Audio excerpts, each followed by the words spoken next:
Guys, welcome to indiancoding.com। इस lecture में हम बात करेंगे डेटा के बारे में कि डेटा बेसिकली होता क्या है और कितने टाइप्स का होता है और उनके बारे में जानेंगे। ठीक है, तो सबसे पहले एक क्वेश्चन आता है कि व्हाट इज़ डेटा। डेटा होता क्या है।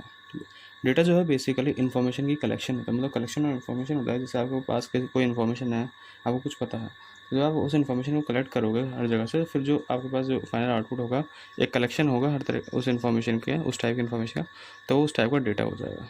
ठीक है, अब डेटा साइंस का जो बेसिक पर्पस है वो है डेटा को स्ट्रक्चर करना। ठीक है, डेटा का एक स्ट्रक्चर बनाना और उसे इंटरप्रेट करने के लिए बनाना, मतलब उसे इंटरप्रेटेबल बनाना। ठीक है, और फिर और उसका क्या है, इजी टू वर्क। मतलब क्या है, ऐसे आपको डेटा दिया, आप क्या है उस डेटा को पहले स्ट्रक्चर करोगे, उसे इंटरप्रेट करने लायक बनाओगे और फिर उसे ऐसा बनाओगे आप कि उसके साथ काम कर सके, है ना, उसके साथ वर्क करना आसान हो जाए। और डेटा जो है दो टाइप के होते हैं। ठीक है, एक होता है स्ट्रक्चर्ड और एक होता है अनस्ट्रक्चर्ड। ठीक है, तो चलिए इनके बारे में बात करते हैं। सबसे पहले आता है अनस्ट्रक्चर्ड डेटा।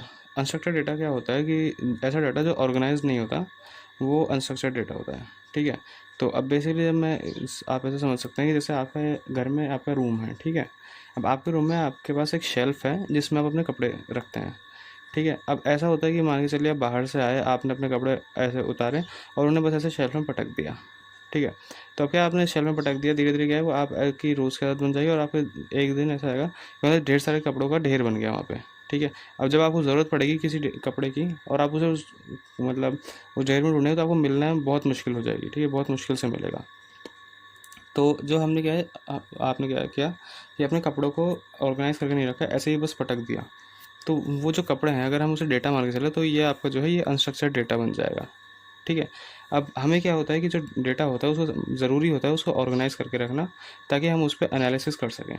ठीक है, अब आपको नीचे एक डायग्राम दिख रहा होगा, ये अनस्ट्रक्चर्ड डेटा का एग्जांपल। इसमें आपको दिख रहा होगा कि लेफ्ट साइड में मतलब लाइट ग्रीन डार्क ग्रीन दोनों टाइप के डाटा है, फिर बीच वाले में ब्लैक और लाइट ग्रीन टाइप का डेटा है और राइट वाले में तीनों टाइप के डेटा है। तो क्या अब इसमें से अगर हमें कोई निकालना है, कोई डेटा निकालना है, तो उसे समझना निकालना बहुत मुश्किल होता है। अब इसके लिए करना पड़ेगा हमें एक टाइप का डेटा जो सारे डार्क ग्रीन एक साइड, लाइट ग्रीन एक साइड और ब्लैक एक साइड रखें।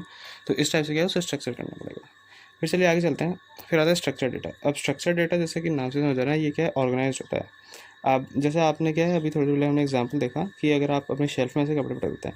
अब मान के चलिए आप आए अपने बाहर से, आपने कपड़े उतार के उन्हें समेट के अच्छे से अपने शेल्फ में रखा।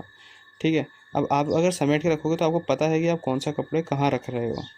ठीक है, ये फ़ायदा होता है हमें डेटा के स्ट्रक्चर करने का। अब हमें पता है कि हम कौन से कपड़े कहाँ रख रहे हैं, तो जब हमें ज़रूरत पड़ेगी किसी कपड़े किसी ओकेजनल में, तो हमें पता होगा कि हमने उसे कहाँ रखा था क्योंकि हमने उसे ऑर्गेनाइज करके तरीके से रखा है। ठीक है, तो यही होता है स्ट्रक्चर डेटा। आपको नीचे डायग्राम में एग्जांपल दिख रहा होगा स्ट्रक्चर डेटा का कि इसमें सेम टाइप के डेटा जो है एक साथ हैं। ठीक है, तो इस लेक्चर के लिए बस इतना ही। Hope you got all the points in the lecture and still if you have any queries you can put it in the Q&A section. Thank you.